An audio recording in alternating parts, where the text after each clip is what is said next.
Hi, I'm Phil Craig. And I'm Andrew Loney. And together we aim to bring you the most scandalous stories and some of the most scandalous people in history. So thanks for joining us here on the Scandalmongers podcast.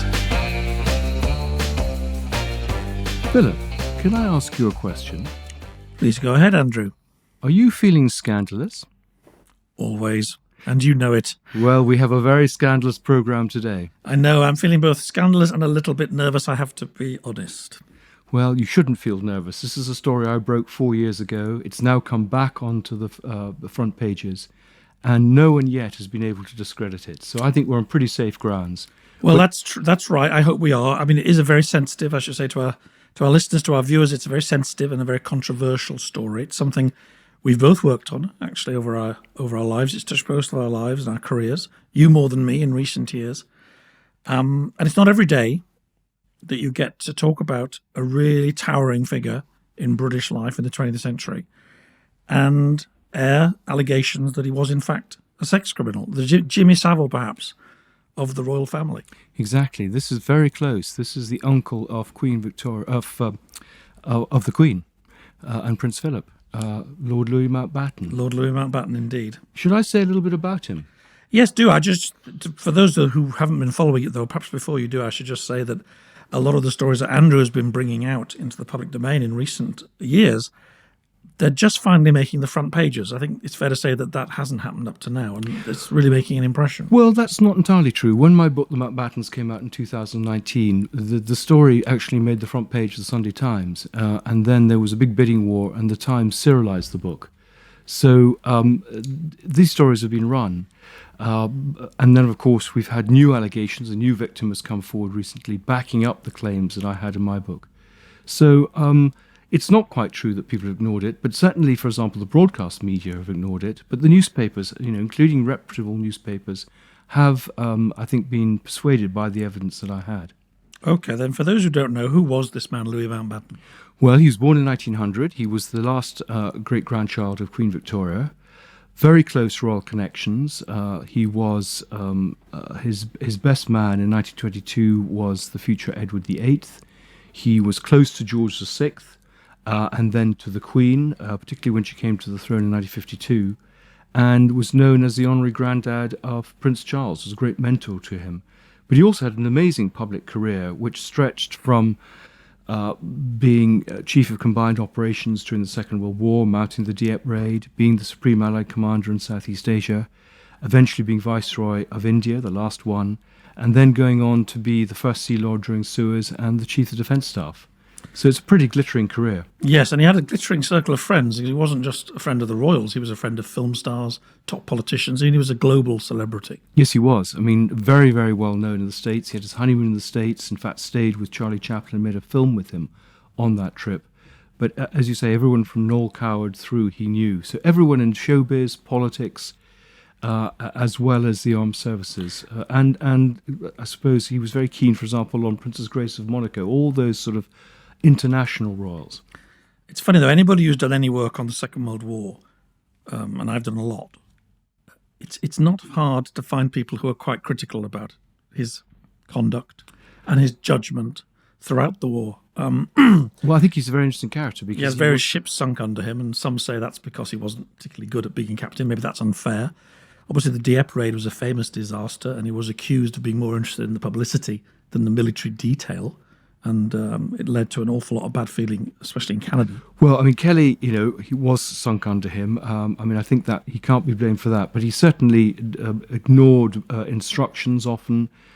People were captured because he didn't go and rescue them in time.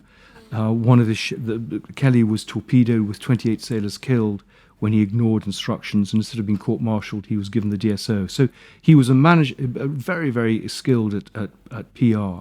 He actually had PR people working for him. And you're right, the Dieppe raid was spun. Total disaster. 90% of the troops captured or killed there. And that was just a case of bad planning, and the whole plan kept changing. And he kind of was left holding the baby. Actually, I'm currently researching a book on the end of the war. And I have to say, as Supreme Commander, he was much admired, certainly by Slim and the 14th Army, who fought hard for them to get the resources they needed. So that's a big tick. And it's probably because of that he got the Viceroy job. in India at that critical time with partition. Well, it wasn't going to be partition, with independence looming. Yes, And the decisions he made then, of course, were perhaps the most controversial thing of his whole life. absolutely. I mean, I think his role in Southeast Asia was pretty much admired, and because he took a very pragmatic stand towards the nationalist movements, Attlees thought he would be a suitable person to be the last viceroy. But there, and again the debate continues whether he rushed independence, whether he needed to partition in the way he did, whether he was totally unbiased, I think are still questions being debated here in the 75th anniversary of independence. But my own feeling is that there would have been no country to give over if he hadn't done something drastic. It wasn't just him. Others like Ismay were also saying, the communal violence is so bad, we need to speed this process up. So during the war, during this period of great triumph and occasional disaster for Mountbatten, there are some allegations about his private life beginning to emerge, and you've done quite a lot of work in finding out about that. How did it first? Why did people start noticing these stories and writing them down? Well, it's very interesting that the stories only began to emerge after his death in 1979, after he was murdered by the IRA. And Private Eye were running stories, magazines in Ireland were running stories. And they were always seen just to be rumours. And so I began to investigate them and interview people who might know something about it.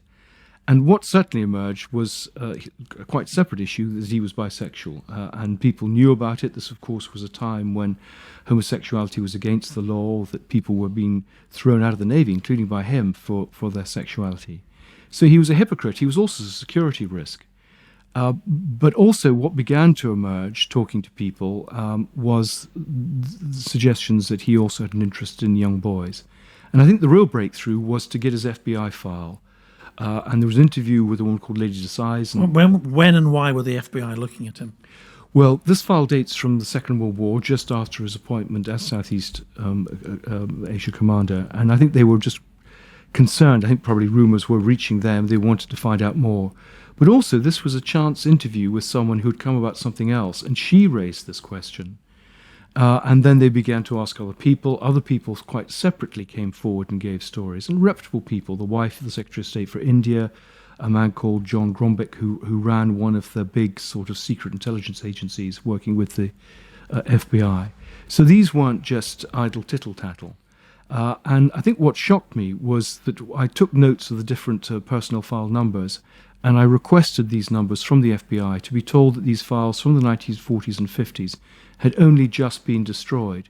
And when I asked when they'd been destroyed, I was told after I'd asked for them. That's amazing. That's really amazing. And my suspicion is that the British authorities hadn't realised these existed and got on to the Americans and said, look, this stuff must be, got rid of.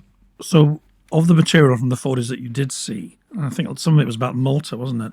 What was in there that made you think there's more to this than dockside tittle-tattle? Well, the interesting story from Malta, and he went there after the war, when he came back from being viceroy, was I interviewed a man called Ron Perks, still alive in his 90s, living in Saffron Walden. And he'd never spoken before. And I got on well with him. He only had one son, no grandchildren.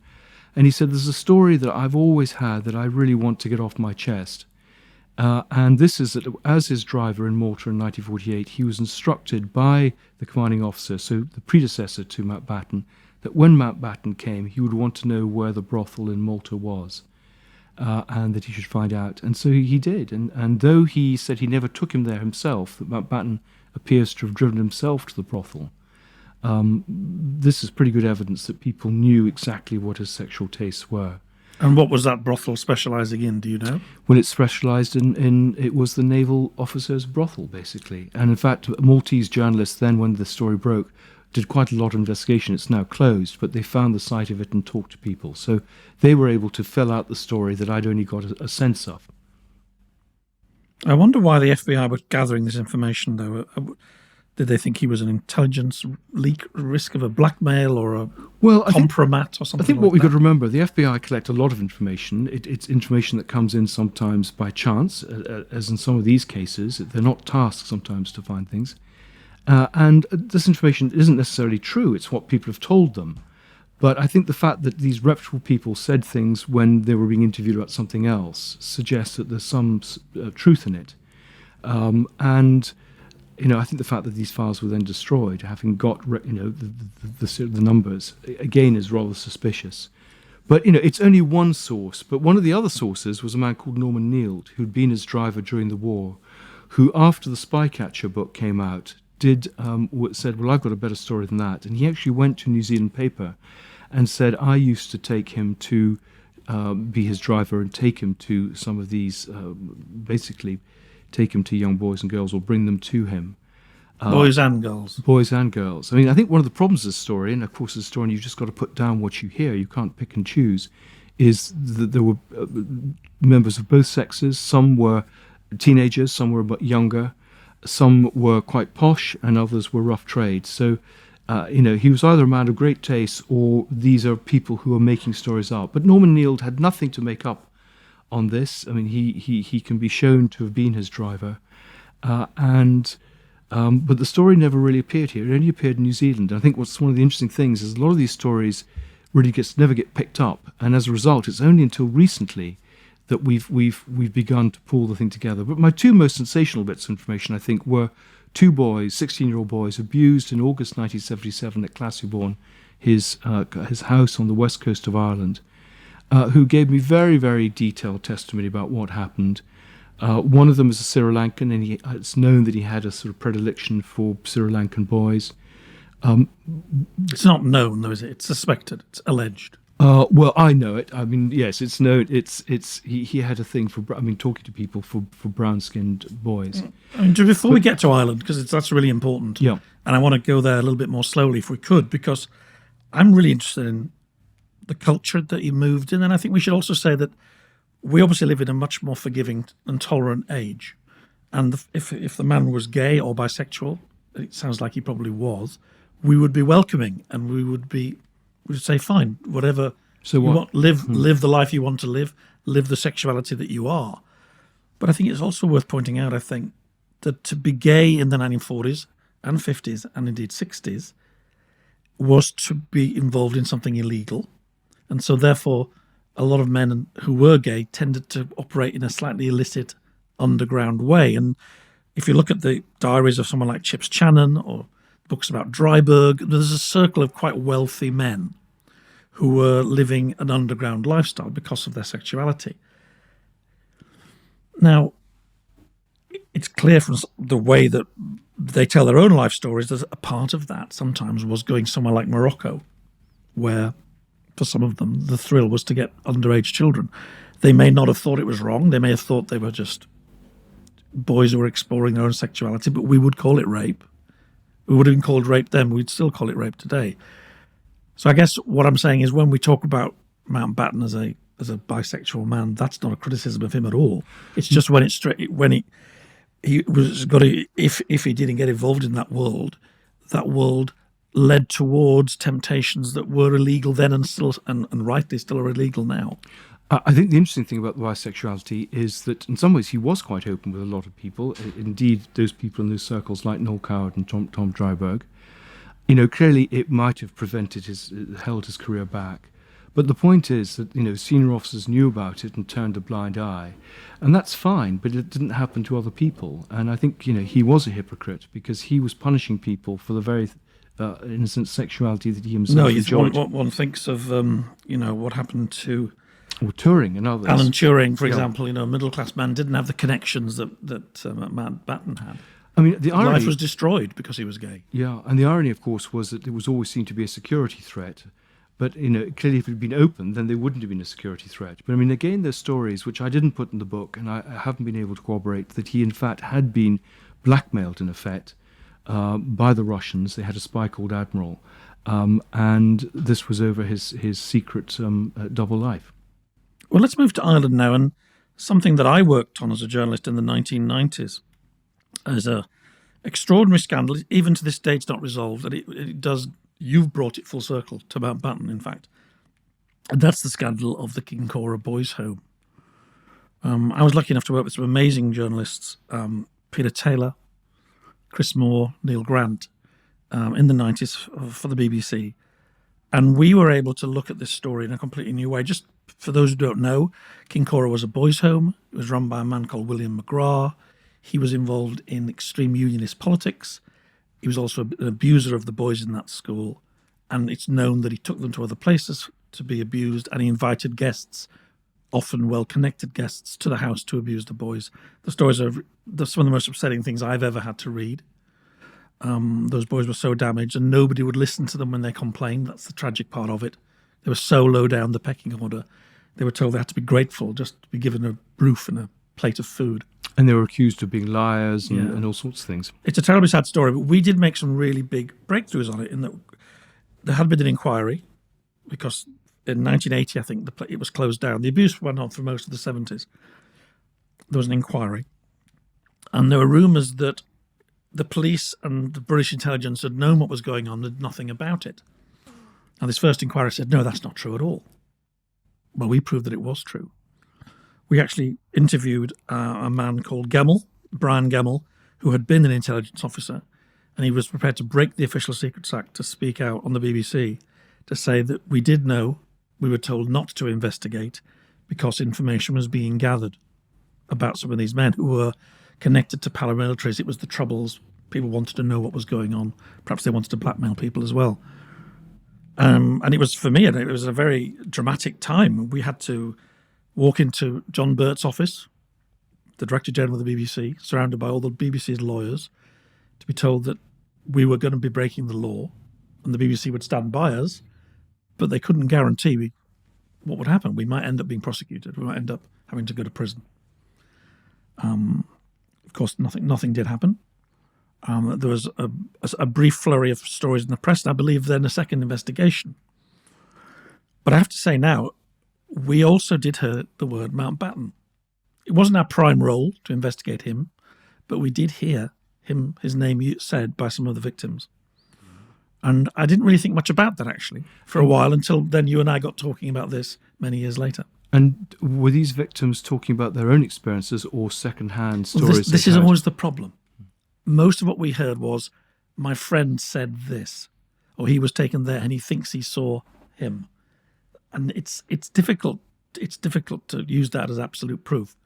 But I knew his name was out there long before you started your work. Yeah, but also I think so many people saying the same sort of thing. It's either a very, very giant conspiracy with people who aren't connected, or there's something in the stories. Now, clearly, I suppose rumours get passed around. People do pass on things, but as you say, there was so much evidence, and just no one wanted to look at it, really. But there's the question of timing.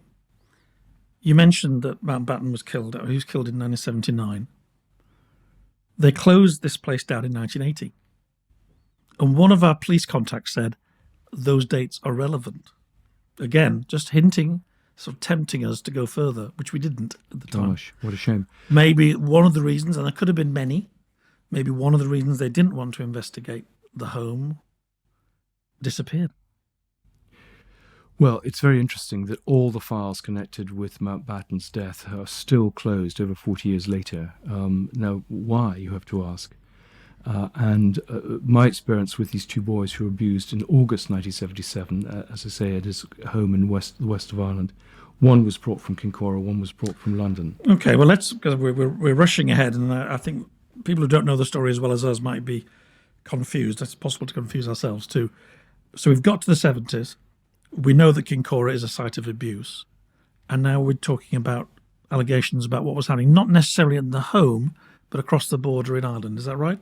Yes, the two victims came from separate spots. One from Kincora was brought across, we think, by William McGrath, and then the other was brought, presumably through some similar network, from Ireland to him.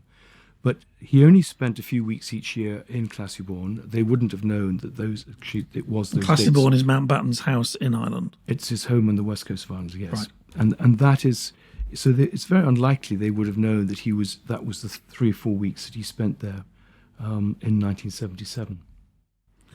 Now, after Mountbatten died, there were some biographies written. And the people who wrote those biographies were aware of some of these rumours, perhaps not rumours involving boys, but certainly rumours of his bisexuality. And by and large, they were dismissed.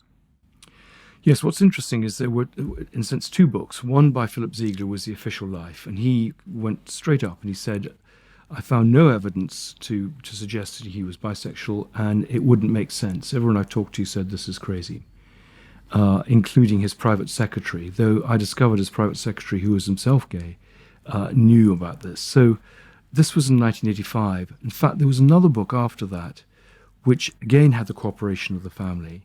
And again, basically, I think was partly in response to some of the stories that were beginning to emerge, to basically again deny the fact that he was bisexual. And that's sort of where it lay until my book came out in 2019. Private Eye did something, and Francis Wheen as well, did he not? Well, Private Eye were very good, and they did run stories from 1979 after he was dead. But they didn't really have much hard evidence. Francis Wheen, who works on Private Eye, did have a story when he was writing the Triberg book from a naval rating who, in the course of his research, had come to him saying that Mountbatten had tried to seduce him. And that was certainly one of the patterns, that he used his position of power in the Navy to have relations with much more junior members of staff who weren't in a position really to say anything if they didn't want to lose their careers. So that kind of all fitted, but unfortunately, Wheen couldn't find the letter. It had been burnt in a fire at his home. But yeah, there have been quite a lot of people who've come forward over the years with various stories. Isn't it, just to be that cliched devil's advocate, isn't it the curse of great men and women that people will make allegations about them because they think they might make some money or get some fame?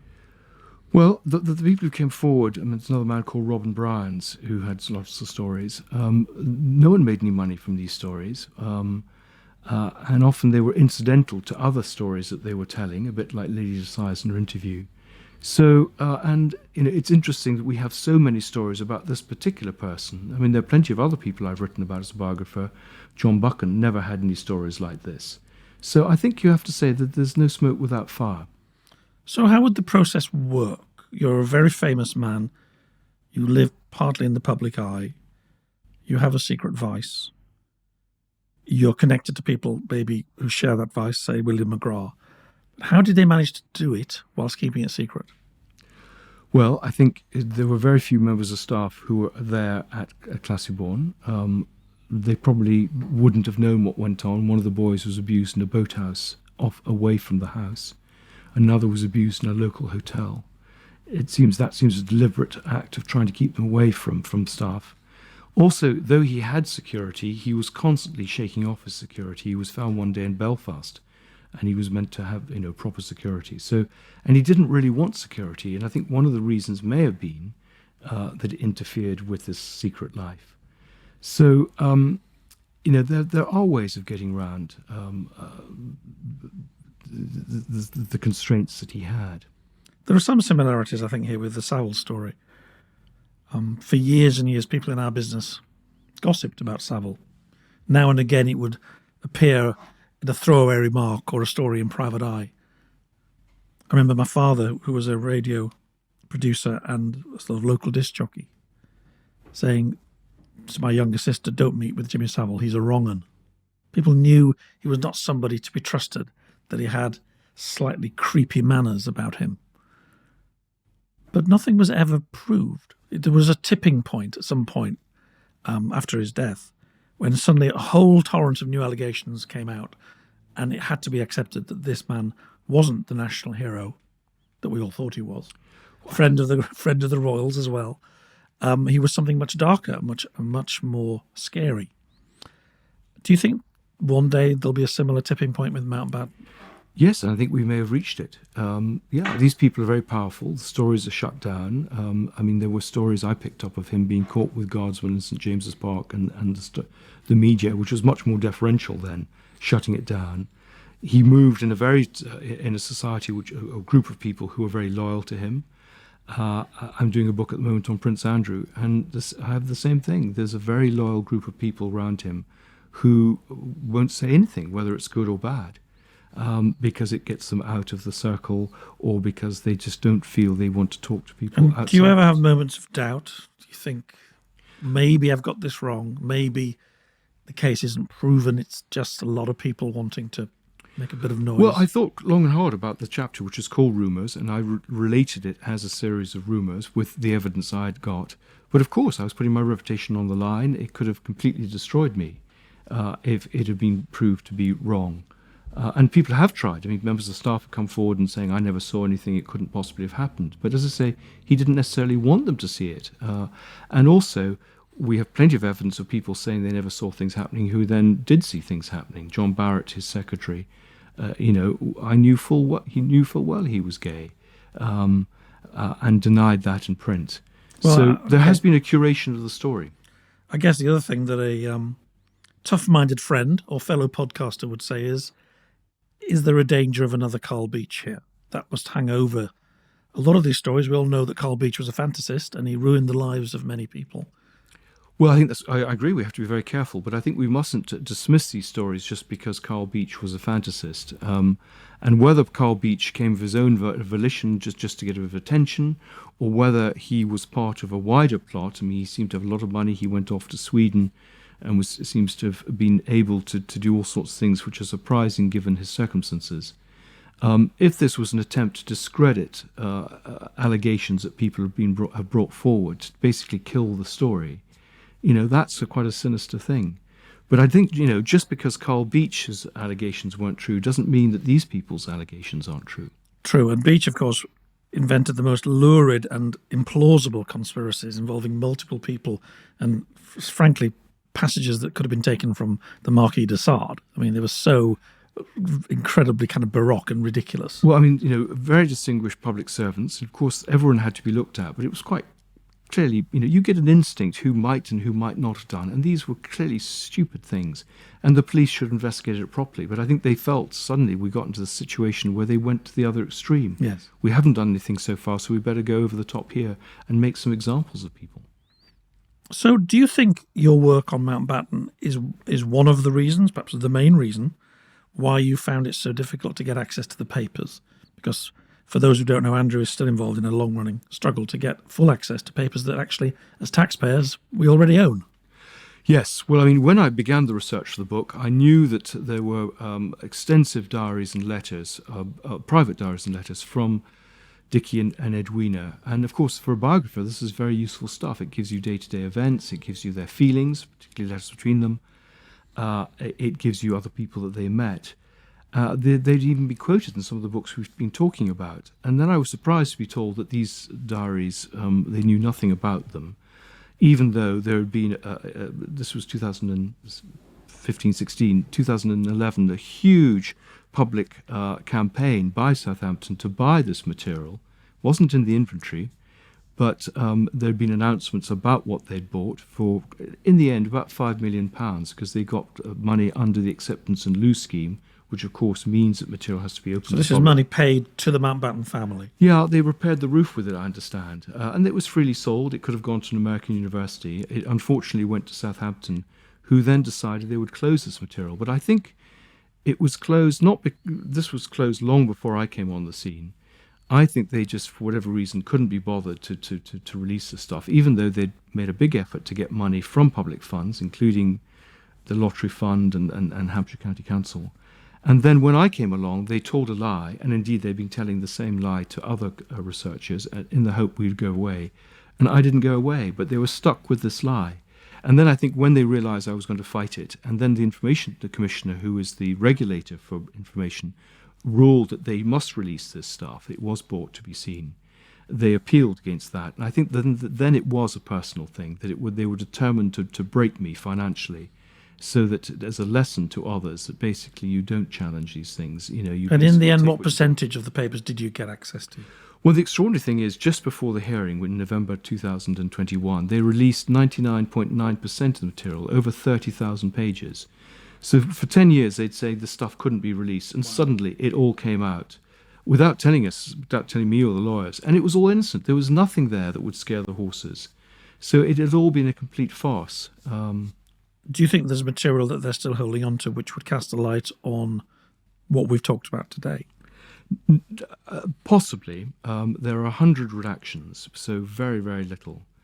I think we may have some diary movements which would place him in Ireland at times. For example, a new victim has come forward who has a date, or a rough date when he was abused. If we could put Mountbatten at that date in Ireland, that would help. But I think a lot of it is just secrecy for the sake of secrecy, and it's a culture I think this country suffers from.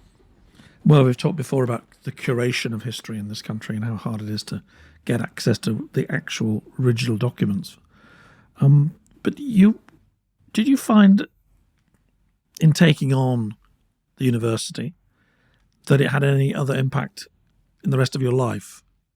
I've heard people say, "Oh, Andrew's a real rebel now." So that's slightly surprising tone of voice, because it wasn't how you were always seen by any means. No. I mean, I did literary biography and other books, but I think I was radicalized by this research, because I was being prevented from from telling the truth about the past by cover-ups. And in some ways it started, I did a book on Guy Burgess, a Cambridge spy. And people had known about his spying and covered it up, and they covered up Philby and other members of the Ring and didn't prosecute them, partly on class basis. People who hadn't gone to Cambridge were prosecuted. And that for me felt totally wrong, that there was one rule for the rich and another for others. And this is the same thing. It's about entitled, spoilt people being given a free pass. And I think, you don't need to be very radical to feel that that's wrong. In terms of impact, yes, of course, it was a huge impact on me financially, because this was not money, it was £500,000, which is not the sort of money, unless you're a millionaire, that you have, which I'm still paying off at the moment, and I got a bit of money from crowdfunding. But also, I found that historians who I thought would support this, access to archives, the importance of academic freedom of speech, really just didn't want to know. They had their own reasons. They were worried. What sort of reason? Well, I think they hoped they might get honours, they might get preferment in their job. I was depicted as on a private crusade, even though this all happened long after my book came out. I had no plans to do a new book. And what did people say this to you honestly? Did they say, "I'd like to help you, Andrew, but I can't, old boy"? Yes, yeah, absolutely. I had someone who I went to for some money who said, "I'm a friend of Princess Anne," and I said, "Well, you can give the money anonymously." But I'm sure that Princess Anne wouldn't care less one way or the other on this. Other members of the royal family might. So people make up the most bizarre reasons not to get involved. Others, I know someone who was hoping to get an official life of one of the members of the royal family, who distanced themselves, was in a position. But even organisations that you would think, like the Royal Society of Literature and Society of Authors, that would support something like this, a writer who was under some sort of pressure, really just didn't want to know. They just ignored it. And not a single historian has spoken out publicly and said this is wrong, written a letter to the paper, or said we've had a similar experience. So it's rather depressing that, I've slightly felt I've been hung out to dry. And amid all this, you keep digging, and then really in the last few weeks, a completely new person, maybe you were aware of him, I don't know, has come forward to talk more about being abused and naming Mountbatten. Yes, the extraordinary thing is a man called Arthur Smith, who now lives in Australia, but was an 11-year-old who was abused around the same time as these other boys. Went to a lawyer in Belfast. He was at Kincora. And he was at Kincora, exactly. I should have said that. I didn't know about the case until shortly before it became public. I've never spoken to Arthur Smith. I didn't know about his existence. But he backs up very much the story of my two victims. And so this really has pushed the case forward. And what is he saying in detail? Well, that when a man was brought in, clearly he was very young, he was 11, he's pretty traumatized by it. We know that he has had mental health problems since. But he's also signed affidavits many years ago, and his siblings have signed affidavits where he's talked to them about the experience. So it's not just he's popped up out of the blue. He didn't know about my book. And he has said that he was basically raped by Mountbatten, and he knows it was Mountbatten. And of course, this is always a big question. He may have been raped by someone, but it wasn't necessarily him. Is that he recognised the figure because shortly after the rape, he saw something about him on television, and we can now put those two things together. And why has he taken so long to make this story public? Well, I'm not privy to why he's now come forward. I think he's talked to, my understanding is he's talked to members of the family. He felt great shame. He now feels he needs to get it off his chest. He's a man in his 50s.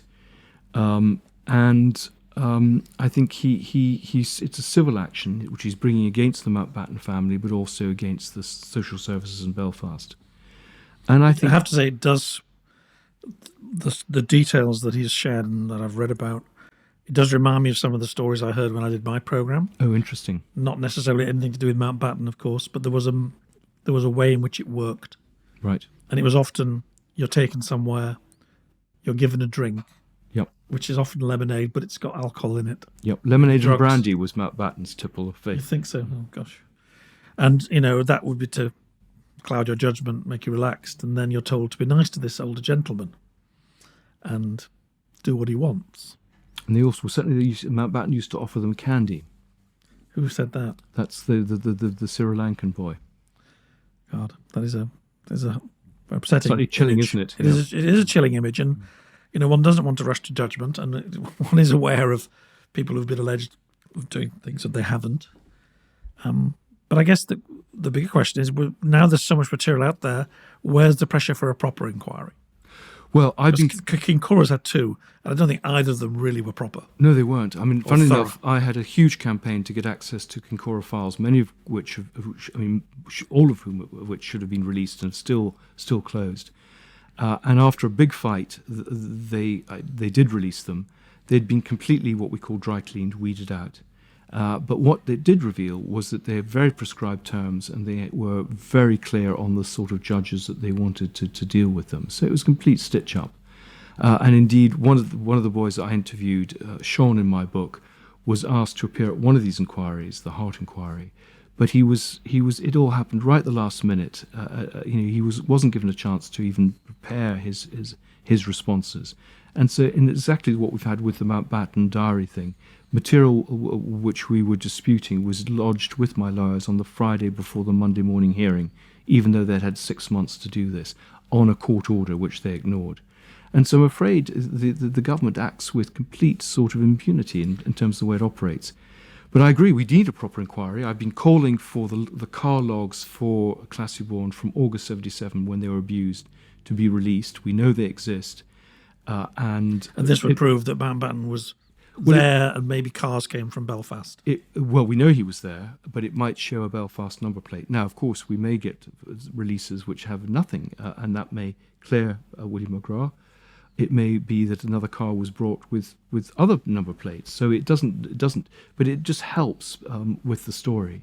But I mean, I've got a whole series of FOI requests which go back 6 years with both the Garda and the Police Service of Northern Ireland, which they've refused to answer. And this must raise questions. Well, even though I'm making a podcast with you called The Scandalmongers, I am probably one of those people that tends to believe in the cock-up rather than the conspiracy, because to organise a conspiracy takes such a lot of effort. And that's why the beach stories always seem so ridiculous to me, in that there were so many people involved. Why would anybody want to go to all the trouble to make sure that all these documents are kept from you, that you're not allowed to, the FBI files, suddenly they're there, then they disappeared? What's in it for them to justify such a big conspiracy, do you think? Well, I don't think it's a conspiracy. I think they're trying to prevent the truth coming out. But why? Well, because it's deeply embarrassing. Some of the stuff has come out. They didn't know about the FBI files. I suspect the reason the Americans were so honest with me was that they were appalled that they had been forced to destroy these documents. It's something that can happen under what's called Section 27 of the Freedom of Information Act. So this was the British government, but they couldn't quite say that. But so who would have been in government at the time? Well, the Conservatives. But I don't think it's a party political thing. I think all governments do not like freedom of information. Tony Blair, who brought, of course, the Freedom of Information Act in, said it was one of the biggest regrets that he ever had. Oh, really? And that he had wished he hadn't done it. And no major parliamentary party is in favour of FOI. In fact, we've gone backwards since the FOI came out. The only ones are possibly the Lib Dems, but that may change once they get into government. So where are we now? And do you have reasonable hope that there might be an official acknowledgement that there's something here that deserves a large-scale open investigation? Well, I mean, I said I think we're at a tipping point. Arthur Smith, this new victim, there's still more material to be lodged with the courts. I mean, he's gone to a very reputable lawyer in Belfast who specialises in these things. But with my previous person, Sean, they kicked his story down the road and his legal claim, and it's still, years later, still languishing somewhere. I think they'll do that with Arthur Smith. It's certainly what they did with my Mountbatten hearing. They hoped I would go away, and so this was, my inquiries began in 2016, and the hearing was in 2021. So I think they'll try and delay things, and all we can hope is that the mixture of media and parliamentary pressure and podcasts like this will force someone in government to accept that actually there has to be some truth and transparency. We had the Good Friday Agreement. We've had other moments in history where people have said, well, the problem there is they've sort of drawn a line, and in some ways, let's not discuss it, let's just forget about it. But let's hope people do now feel that there's a story there. I think there's a changing view with the change of monarch that the royal family shouldn't be given such a free pass, that they are open to a bit more scrutiny. And if someone, who enjoyed the privileges that he did, basically committed criminal offences, then, even though he's dead, those matters should be investigated. And I think otherwise there's going to continue to be speculation. People can fill that vacuum. Fantasists like Carl Beech can appear, whether they are self-motivated or patsies for someone else. But I think, that's how scandal arises, because people aren't allowed to get access to the documents which would make the case one way or the other. Well, I think you've shown amazing kind of fortitude and grace under pressure, really. I mean, my brief encounter with this story was something that upset me so much. I never really wanted to go look into that sort of journalism again. And you've dealt with this now for many years, and you've made real progress at some personal cost. I'm sure as we develop this podcast, we'll talk a lot more about the establishment, because whether it's in Britain or America, or because every scandal is only really a scandal because it offends somebody who's in power, who doesn't want a story to come out. Well, I think it's power corrupts, absolute power corrupts absolutely. And in some ways, I think our role as podcasters is to speak truth to power. But there really is an establishment in this country still, isn't there? We like to think there isn't, but your experience shows that when it matters, there really is. I mean, I don't think there are a series of establishments. There are a series of vested interests who protect their own. And that can be anyone from, London smart clubs and Etonians through to financiers and tech people who are, calling the things, and people in the civil service, or people running UFO units. I mean, I think there are a whole series of people who have information which is not being shared, and perhaps should be shared. And the Freedom of Information Act was to shine a light on some of these areas, which would have led to better government. Well, more power to your pen. And more power to your crowdfunder if anybody's listening would like to help. Andrew, he's still considerably out of pocket at home, buying far too many coffees. I've got 50,000 still to go. Oh, well, let's hope you get at least a couple of quid from this. Andrew, thank you so much. Thanks. And thanks for listening. Thank you. Thank you for listening to the Scandalmongers podcast. This has been a Podcast World production. You can get in contact with our show by emailing team@podcastworld.org, placing Scandalmongers in the heading, or via our social media links within the show's bio.